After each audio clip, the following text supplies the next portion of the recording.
ఎక్కడికి వెళ్ళిపోతున్నారో అనుకుంటున్నారా? ఎస్, మీరు గెస్ట్ చేసింది కరెక్టే. ఒకవేళ గెస్ట్ చేయకపోతే నేనే చెప్పేస్తున్నాను. ఇది కొచ్చి కేరళ ట్రిప్కి అయితే వచ్చాము. బట్ ఎవరెవరు వచ్చాం అదనేది మీరు మొత్తం వీడియో చూస్తే మీకే తెలుస్తుంది. కేరళని ఎక్స్ప్లోర్ చేయడానికి రెడీగా ఉన్నారా మాతోని? మొత్తం 4 మెంబర్స్ అయితే వెళ్ళాము. బట్ ఒక మెంబర్ అయితే వీడియోస్లోకి రాను అని చెప్పారు. శివ, నేను, మా రిలేటివ్ అండ్ నా బెస్ట్ ఫ్రెండ్, మేము అందరూ కలిసి అయితే కేరళకి వెళ్ళాం. అసలు ఎందుకు వెళ్ళాం అనేది ఇట్స్ జస్ట్ అలా అడగకూడదు. ఒక ఏజ్లో ఉన్నామంటే మనం అన్నీ తిరగాలి. ఈ ఏజ్లో కాకపోతే ఇంకెప్పుడు తిరుగుతాం? అవి చెప్పుకొని ఇంటి నుంచి బయటకి అయితే వచ్చేసాం. నేనైతే మమ్మీ అలౌ చేస్తారని అనుకోలేదు, బట్ అలౌ చేశారు.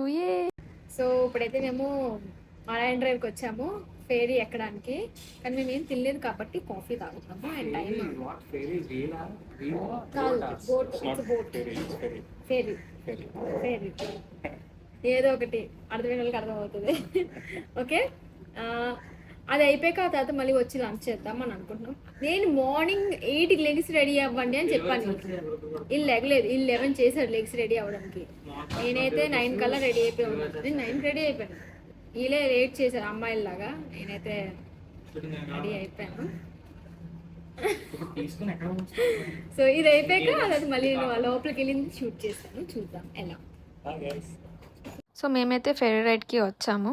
ఇది ఐ గెస్ 150 or 120 పడింది పర్ పర్సన్కి. మేము ఎక్కాలి అనుకున్న బోర్డ్ ఇది కాదు, బట్ మేము బై మిస్టేక్గా రాంగ్ బోర్డ్ అయితే వెక్కేసాము. అంటారు కదా ఏమీ లేకుండా ఏదో ఒకటి ఉంటే బెస్ట్ అని. So it's okay. ఆ బోట్ ఎక్కినా ఈ బోట్ ఎక్కినా మనం వ్యూ ఎంజాయ్ చేయాలి. View is the matter. So మేమైతే వ్యూని బాగా ఎంజాయ్ చేసాము.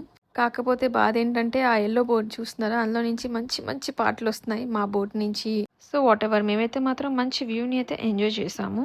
అక్కడ మనకి క్వీన్స్ వాకేవే ఉంటుంది, నడవడానికి రిలాక్స్ అవ్వడానికి మంచి ప్లేస్ ఉంటుంది. నాకైతే అక్కడ ఉన్న ఒక్కొక్క బిల్డింగ్ అవన్నీ చూసి చాలా నచ్చింది. యాక్చువల్లీ దీనికి ముందు ఫస్ట్ టైం కేరళ వెళ్ళినప్పుడు కూడా నాకు చాలా నచ్చింది. సెకండ్ టైం వెళ్ళినప్పుడు కూడా చాలా చాలా నచ్చింది. కేరళ ఎవరికి నచ్చదండి ఆబ్వియస్లీ. ఎంత బ్యూటిఫుల్ ప్లేస్ ఉన్నప్పుడు ఎవరికైనా నచ్చుతుంది. యాక్చువల్లీ సన్సెట్ టైం కానీ సన్ రైజ్ టైం కానీ మనం ఇలాంటి ప్లేసెస్ కి విజిట్ అయితే చాలా బాగుంటుంది. బట్ మేము లెగ్సిన టైమింగ్ కి మాకు అంత కుదరలేదు. లెగడం లెగ్సాం, బట్ రావడం మాత్రం లేట్ అయిపోయింది. ఈ ప్లేసే బ్యూటిఫుల్ కాదు గాయస్, ఇక్కడ ఉన్న కోచి పోర్ట్ కూడా చాలా బాగుంటుంది. దీనికి కూడా ఒక రిచ్ హిస్టరీ అనేది ఉంది. కోచిలో పోర్ట్ అయితే మాత్రం ఒక 14th century నుంచి అయితే ఉంది. సో ఆ పోర్ట్ ఎలా తయారైందో మీకు తెలుసా? నాకు తెలిసింది నేను చెప్తాను, మీకు తెలిసింది మీరు చెప్పండి. ఒక మ్యాసివ్ ఫ్లడ్ వచ్చిన వల్ల హార్బర్ అనేది న్యాచురల్ గానే ఫామ్ అయింది అని చెప్పారు. సో నాకు అలా తెలిసింది. దానివల్ల కోచి ఇంటర్నేషనల్ ట్రేడ్ కి చాలా ఇంపార్టెంట్ పోర్ట్ అయిపోయింది, especially like spices and all. ఇప్పుడు కోచి పోర్ట్ అయితే ఇండియాలో ఓల్డెస్ట్ పోర్ట్స్లో ఒకటి and also one of the most important ports for trade, navy and. ఇక్కడ మేము బోట్ హౌస్ చూసాము. ఇంకెప్పుడు బోట్ హౌస్కి వెళ్తామా, ఎప్పుడు ఎల్ఐపికి వెళ్తామా అని అనిపించింది. బట్ సో మేము ఎల్ఐపికి వెళ్తున్నామా లేదా అనేది మేము నెక్స్ట్ వీడియోస్ వరకు చూస్తూ ఉండాలి. యాక్చువల్లీ వెయిట్ చేస్తూ ఉండాలి. యాక్చువల్లీ నాకు గ్రీనరీ అంటే చాలా ఇష్టం. గ్రీనరీ నచ్చే వాళ్ళందరికీ కేరళ చాలా నచ్చుతుంది obviously. So once in a life ఖచ్చితంగా కేరళ అనేది ట్రావెల్ చేయాలి. హోప్ఫుల్లీ లక్కీలీ నేనైతే 2 times చేశాను. ఫ్యూచర్లో మళ్ళీ ఛాన్స్ వస్తే మళ్ళీ వెళ్తాను. అండ్ ఇటువైపు చూస్తున్నాము రిసార్ట్స్ అండ్ హోటల్స్ కూడా ఉన్నాయి. ఇవన్నీ కూడా చాలానే చాలా బాగున్నాయి.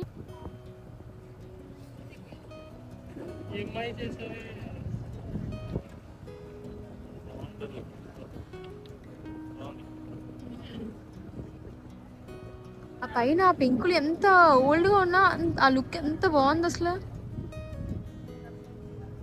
ఆయన ఇదైతే పెంకులేలే అని అంటారు కదా.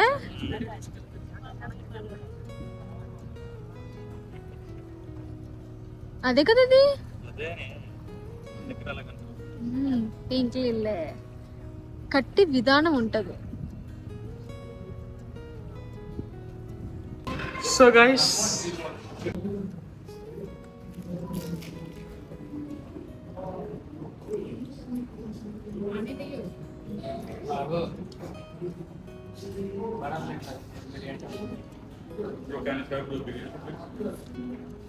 बड़ा प्लेट चाहिए।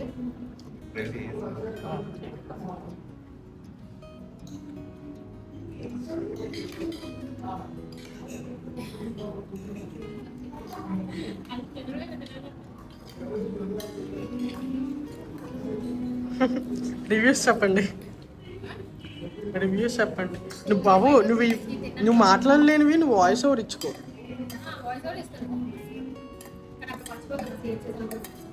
తన్నేస్తాను అప్పుడు.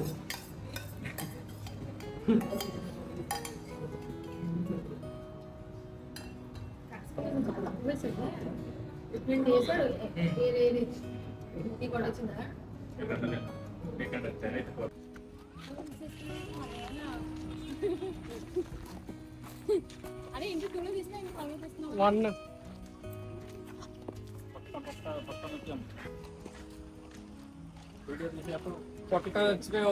సో మేమైతే వచ్చేసాము హిల్ ప్యాలెస్కి. ఇది ఓన్లీ హిల్ ప్యాలెస్ మాత్రమే కాదు, ఇది కోచిలో రాయల్ ఫ్యామిలీ హిస్టరీ మొత్తం చెప్తుంది. సో హిల్ ప్యాలెస్ను అయితే మాత్రం 1865లో కోచి మహారాజా బిల్డ్ చేశారు. ఇది 54 ఎకర్స్లో స్ప్రెడ్ అయి ఉంది అండ్ ఆల్మోస్ట్ 49 బిల్డింగ్స్ అయితే ఉన్నాయి. మేమైతే ఎంత తిరిగినా సరే తిరుగుతూనే ఉన్నాం కానీ అలసిపోయాం కానీ అవి మాత్రం కంప్లీట్ అవ్వలేదు. సో అందుకే ఇది కేరళలోనే లార్జెస్ట్ ప్యాలెస్ కాంప్లెక్స్ అంటారు. ఎర్లియర్ డేస్లో ఇది కోచి రాయల్ ఫ్యామిలీ మెయిన్ రెసిడెన్సీ. ఇక్కడ royal ceremonies, meetings and celebrations అన్నీ జరుగుతూ ఉంటాయి అన్నమాట. ఆర్కిటెక్చర్ చూస్తే దిమ్మ తిరిగి మైండ్ బ్లాక్ అయిపోద్ది, అంత బాగుంది. లిటరలీ ట్రెడిషనల్ కేరళ స్టైల్లో క్లియర్గా కనిపిస్తుంది. Sloping roofs, wooden work, open courtyards and అలానే న్యాచురల్ వెంటిలేషన్ కూడా ఉంటుంది మొత్తం. ఇప్పుడు హిల్ ప్లేస్ ఒక ఆర్కాలజికల్ మ్యూజియం. ఇక్కడ royal crowns, ornaments, weapons, coins and అలానే ఓల్డ్ డాక్యుమెంట్స్ అన్ని డిస్ప్లే చేశారు. అండ్ ఈ ప్యాలెస్లో స్పెషల్ అట్రాక్షన్ ఏంటి అంటే Asian manuscripts, oil paintings and temple models which show Kerala's culture and craftsmanship. So దీని సరౌండింగ్స్ మొత్తం botanical garden, pond and walking paths ఉంటాయి. History plus nature perfect combination. And మేమైతే ఈ ప్లేస్కి వెళ్ళి కోచిలోని history, culture, calm vibes and అలానే ఒకే ప్లేస్లో అన్ని ఎక్స్పీరియన్స్ చేసేసాము. హిల్ ప్యాలెస్ మిస్ అస్సలు అవ్వకండి. అండ్ ఇక్కడ మనం ఫొటోస్ ఎన్ని కావాలంటే అన్నీ తీసుకోవచ్చు, బట్ వీడియోస్ మాత్రం అస్సలు అలౌ లేదనమాట. సో నేను సీక్రెట్లీ 2-3 వీడియోస్ అంటే నేను తీసుకున్నాక నాకు తెలిసింది వీడియోస్ అలౌ లేదు అనేది. సో నేను తర్వాత ఇంకా వీడియోస్ తీసుకోవడం కూడా ఆపేసాను, జస్ట్ ఫొటోస్ క్లిక్ చేసుకున్నా. ఆ తర్వాత ఇంకా మేము షాపింగ్కి వెళ్ళాం. శివ అన్ని డ్రెస్సెస్ పెట్టుకోలేదు, హడావిడిలో వచ్చాము. ఇది ఆల్ ఆఫ్ సడన్ ట్రిప్ అనమాట. జస్ట్ బిఫోర్ డే నైట్ అనుకున్నాము, early morning flight tickets book చేసుకున్నాము. ఆ రోజే స్టార్ట్ అయిపోయాము. బట్ నేను దానికి ముందు రోజు షాపింగ్ చేసుకున్నాను కాబట్టి నా దగ్గర అయితే మంచి కొత్త బట్టలు ఉండేవి. బట్ మా తమ్ముడి దగ్గర లేదు కాబట్టి అక్క నన్ను తీసుకెళ్ళాను గోలు పెడితే తీసుకెళ్ళాం. వాడు లోపల షాపింగ్ చేసుకుంటున్నాడు, నేనైతే నా పొట్ట నింపుకుంటున్నాను, ఆకలేసింది. అమ్మయ్య. సో ఫైనలీ మా డే 1 అయితే అయిపోయింది. యాక్చువల్లీ ఇది డే 2. డే 1 మేము రెస్ట్ తీసుకున్నాము. సో ఇది డే 1లో కాదు, డే 2లో కౌంట్ వస్తుంది. అండ్ మా రూమ్స్ కూడా చాలా ప్రీమియంగా చాలా బాగుండేది. నెక్స్ట్ ఎక్కడికి వెళ్తామో, ఏం ఎక్స్ప్లోర్ చేస్తామో అన్నీ చూడాలి అనుకుంటే మా వీడియోస్ చూడాలి అండ్ అలానే మా ఛానల్ని సబ్స్క్రైబ్ చేసుకోవాలి. సబ్స్క్రైబ్ చేసుకుంటేనే మీకు మా నెక్స్ట్ వీడియోస్ అన్నీ పాపప్ అవుతాయి. రూమ్స్ ఆన్లైన్ బుకింగ్ చేసుకుందాం అనుకున్నాం, బట్ ఆన్లైన్ బుక్ చేసుకుంటే ఫ్రాడ్ ఉంటుందేమో అని డైరెక్ట్గా బుక్ చేసుకుందాం అనుకున్నాం. ఆన్లైన్లో బుక్ చేసుకుంటే తక్కువ చూపించింది, డైరెక్ట్గా బుక్ చేసుకున్నప్పటికీ ఎక్కువ అయిపోయింది. సో సమ్ టైమ్స్ మనం ఆన్లైన్ బుకింగ్స్ కూడా నమ్మొచ్చు. బట్ తర్వాత రూమ్స్ చూసాకైతే అనిపించింది వాట్ ఎవర్ డబ్బులు పోయాయి కానీ రూమ్స్ మాత్రం చాలా బాగుండే. మళ్ళీ నెక్స్ట్ వీడియోస్లో కలుద్దాం. ఆ లోపల మన ఛానల్ని సబ్స్క్రైబ్ చేసుకోండి. Bye bye.